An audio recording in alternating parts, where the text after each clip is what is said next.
This is how to assemble the 600-pound convertible steel hand truck. First, start with the frame facing down and slide the axle through the frame. You may need to use a rubber mallet to gently tap the axle through.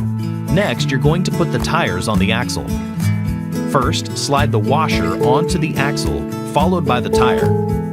Then, the second washer, and finally the cotter pin to hold the tires in place.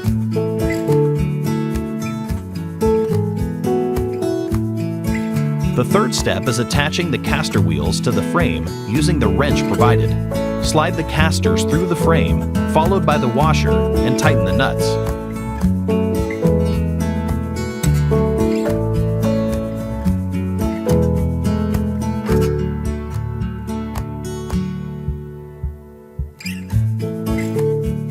Next, take the handle and slide the handle into the frame using the pre-assembled pin to lock it into place.